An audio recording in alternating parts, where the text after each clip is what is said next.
Hi అండి, అందరికీ నమస్తే. అందరికీ కార్తీక మాసం శుభాకాంక్షలు అండి. అందరు ఇప్పుడు కార్తీక మాసంలో చాలా భక్తి శ్రద్ధలతో శివయ్యకి అయితే పూజలు చేస్తూ ఉంటారు. అలాగే చాలామంది అయ్యప్ప మాలలు కూడా వేసుకొని ఉంటారనమాట. మనకైతే ఈ మాసంలో చాలామంది నాన్ వెజ్ అయితే తినరు. అలాంటి వాళ్ళకి ఇంట్లో ఏదైనా పుట్టినరోజులు, ఏదైనా స్పెషల్ అకేషన్స్ వచ్చినప్పుడు ఇలా టేస్టీగా మీల్ మేకర్ బిర్యానీ అయితే తయారు చేసుకోండి. మళ్ళీ ప్రాసెస్ ఎలా చేయాలో చూద్దామా. దీనికోసం అయితే ఒక 2 కేజీల రైస్ ఉడిగే ఒక బిర్యానీ పాట్ అయితే తీసుకున్నాను. నేను ఇక్కడ 1.5 కేజీ బియ్యంతో ఈ బిర్యానీని ప్రిపేర్ చేస్తున్నాను. 1/2 కేజీకి 2 టేబుల్ స్పూన్ల ఆయిల్ చొప్పున ఒక 6 టేబుల్ స్పూన్ల ఆయిల్ వేసుకోవాలి. ఆయిల్ కాస్త హీట్ అయిన తర్వాత ఈ వీడియోలో చూపించినట్టు బిర్యానీ స్పైసెస్ అయితే వేసుకోవాలి. ఇలాచి, లవంగ మొగ్గలు, దాల్చిన చెక్క, అనాస పువ్వు, వీటితో పాటు ఒక 2 బిర్యానీ ఆకులను కూడా తుంపి వేసుకోవాలి. 1/2 కేజీకి ఒక ఉల్లిపాయ చొప్పున ఒక 3 ఉల్లిపాయలని సన్నగా కట్ చేసి వేసుకోవాలి. ఈ ఉల్లిపాయలు కాస్త గోల్డెన్ బ్రౌన్ కలర్కి వచ్చే వరకు ఫ్రై చేసుకోవాలి. ఇంతే అండి, ఎంత పెద్ద ప్రాసెస్ అయినా మనం 1/2 కేజీ కొలతల ప్రకారం పెంచుకుంటూ పోతే సరిపోతుంది. ఇక్కడ పచ్చిమిర్చి కూడా నేను 1/2 కేజీకి ఒక 2 పచ్చిమిర్చిని యాడ్ చేసి ఒక 6 పచ్చిమిర్చి వేసుకుంటే సరిపోతుంది. బట్ ఇక్కడ నేను వేసిన పచ్చిమిర్చి కారం తక్కువ ఉండడం వల్ల నేను ఒక 7-8 వేసుకున్నాను అనమాట. మీరు స్పైసీగా కావాలనుకుంటే మీరు ఒక 1/2 కేజీకి 3 పచ్చిమిర్చి చొప్పున ఒక 9 పచ్చిమిర్చి వరకు నిలువుగా చీరి వేసుకోండి. ఈ పచ్చిమిర్చి కూడా కాస్త ఫ్రై అయిన తర్వాత కట్ చేసి శుభ్రంగా వాష్ చేసి పక్కన పెట్టుకున్న బీన్స్ని అయితే వేస్తున్నాను. బీన్స్ని ఈ సైజులో కట్ చేసి వేసుకోండి. ఇంకా క్యారెట్ ముక్కలు కూడా కాస్త మీడియం సైజులో కట్ చేసి వేసుకుంటున్నాను. ఒక 2 క్యారెట్లు అయితే సరిపోతాయండి. మరీ వెజిటేబుల్స్ ఎక్కువగా వేసామనుకోండి, తినేటప్పుడు మరీ అవే తగులుతూ ఉంటాయన్నమాట. మనం ఇందులో మీల్ మేకర్స్ కూడా వేస్తున్నాం కాబట్టి వెజిటేబుల్స్ కాస్త మీడియంగా వేసుకోండి. ఇప్పుడు ఈ క్యారెట్, బీన్స్ని ఆయిల్లో బాగా ఫ్రై చేసుకోవాలి.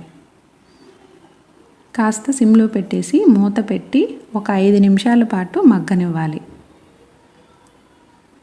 ఒక 5 మినిట్స్ తర్వాత చూసినట్లయితే మనకి బీన్స్, క్యారెట్ సగం వరకు ఉడికిపోయి ఉంటాయన్నమాట. ఇందాక నేను షాజీరా వేయడం మర్చిపోయానండి. ఇందులో మనం తిరమాతలు ఆయిల్లో బిర్యానీ స్పైసెస్ వేసుకునేటప్పుడే ఈ షాజీరా కూడా ఒక 1/2 టీ స్పూన్ వరకు వేసుకోండి. తర్వాత ఇవైతే మీల్ మేకర్స్ అండి. ఒక 10 నిమిషాల ముందు నీళ్ళల్లో నానబెట్టాను. నార్మల్ చల్లటి నీళ్ళల్లోనే ఒక 10 నిమిషాలు నానబెట్టుకోవాలి వాష్ చేసుకున్న తర్వాత వీటిని ఇలా గట్టిగా అయితే పిండి వేరొక ప్లేట్లోకి తీసుకోవాలి. మీల్ మేకర్స్ మనకు ఉల్లిపాయలు, క్యారెట్, బీన్స్ వేస్తాం కదా, వాటితో కూడా వేయకూడదండి. మనకు అలా ఫస్టే వేసేసాం అనుకోండి, బీన్స్, క్యారెట్ ఇవి ఉడకవు అన్నమాట. ఎందుకంటే ఆయిల్ మొత్తాన్ని ఈ మీల్ మేకర్స్ పీల్చేస్తాయి. అందుకని క్యారెట్, బీన్స్ ఒక హాఫ్ కుక్ అయిన తర్వాత మాత్రమే ఈ మీల్ మేకర్స్ వేసుకొని బాగా ఫ్రై చేసుకోవాలి. ఇలా ఫ్రై చేసుకుంటే టేస్ట్ చాలా బాగుంటుందండి. ఇవి కాస్త ఫ్రై అయిన తర్వాత ఒక 2 టేబుల్ స్పూన్ల అల్లం వెల్లుల్లి పేస్ట్ అయితే వేసుకుంటున్నాను. మామూలుగా మనం ఉల్లిపాయలు ఫ్రై అయిన తర్వాత అల్లం వెల్లుల్లి పేస్ట్ వేస్తూ ఉంటాము. బట్ ఈ వెజిటేబుల్స్ ఇవన్నీ ఉడికిన తర్వాత అల్లం వెల్లుల్లి పేస్ట్ వేసామనుకోండి, ఈ మీల్ మేకర్స్కి బాగా పడుతుందన్నమాట. మంచి ఫ్లేవర్ వస్తుంది. అల్లం వెల్లుల్లి పేస్ట్ పచ్చివాసన పోయిన తర్వాత 1 టీ స్పూన్ కారం వేసుకోవాలి. 1 టీ స్పూన్ ధనియాల పౌడర్ కూడా వేసుకొని బాగా కలుపుకోవాలి. ఇలా ఒక 5-6 నిమిషాల పాటు బాగా మీల్ మేకర్స్ని ఫ్రై చేసుకోవాలండి. తర్వాత ఒక 4-5 టమోటాలని సన్నగా కట్ చేసి వేసుకోండి. చాలామంది మీల్ మేకర్స్ బిర్యానీలో టమోటో వేయరు, బట్ టేస్ట్ అంతగా బాగుండదు కదా. టమోటో వేస్తే మనకు ఉత్తి రైస్ కూడా మనకు టమోటో రైస్ లాగా మంచి టేస్ట్ వస్తుంది. నేనైతే టమోటో వేసాను. మీకు టమోటో ఇష్టం లేకపోతే మీరు పెరుగు కూడా వేసుకోవచ్చు.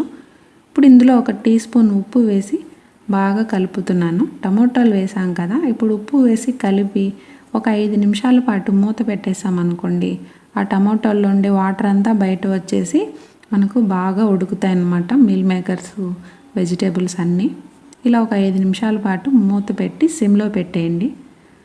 ఒక 5 మినిట్స్ తర్వాత చూసినట్లయితే మనకు టమాటాలన్నీ బాగా మెత్తబడిపోయి ఉంటాయి.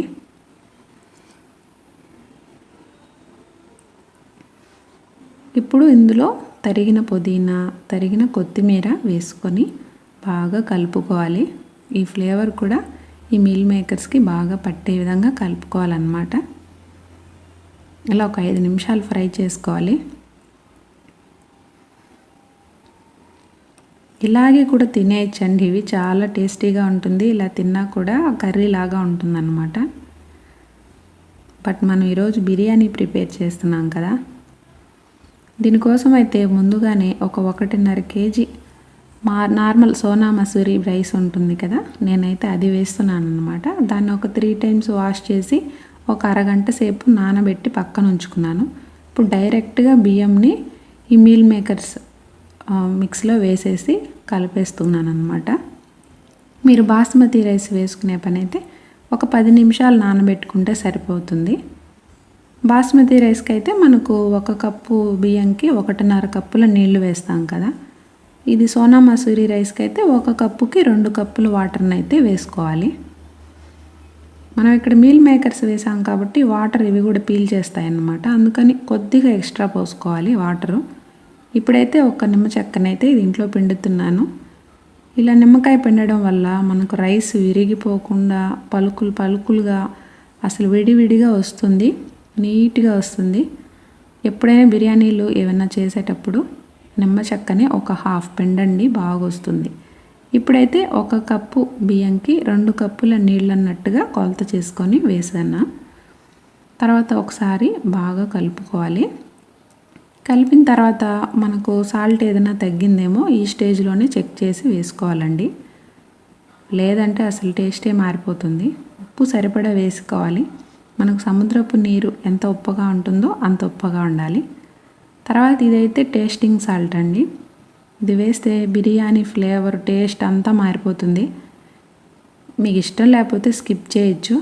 నేనైతే ఇలా ఎప్పుడ ఒకసారి ఎక్కువ క్వాంటిటీలో బిర్యానీలు చేసేటప్పుడు అలా టేస్టింగ్ సాల్ట్ అయితే 1 టీ స్పూన్ వరకు యాడ్ చేస్తానన్నమాట. ఒక 10 నిమిషాలు హై ఫ్లేమ్లో ఉడికించుకొని ఒక 10 నిమిషాలు సిమ్లో పెట్టి మూత పెట్టి ఉడికించుకుంటే బిర్యానీ రెడీ అయిపోయింది. చూసారా ఎంత పర్ఫెక్ట్గా పొడిగా వచ్చిందో. ఈరోజైతే ఒక 5 మంది అయ్యప్ప స్వాముల్ని పిలుచున్నామండి, వాళ్ళ కోసమే ఈ రెసిపీ చేశాను. ఇంకా అన్నము, రసము, వడియాలు, పెరుగు, ఇలా వైట్ రైస్ కూడా కొన్ని ఐటమ్స్, స్వీటు ఇలా తెచ్చామన్నమాట. చాలా ఈజీ కదా. వీడియో నచ్చితే ఒక్క లైక్ ఇవ్వండి ఫ్రెండ్స్. కొత్తగా చూసేవారైతే మన ఛానల్ని సబ్స్క్రైబ్ చేసుకోవడం మర్చిపోవద్దు.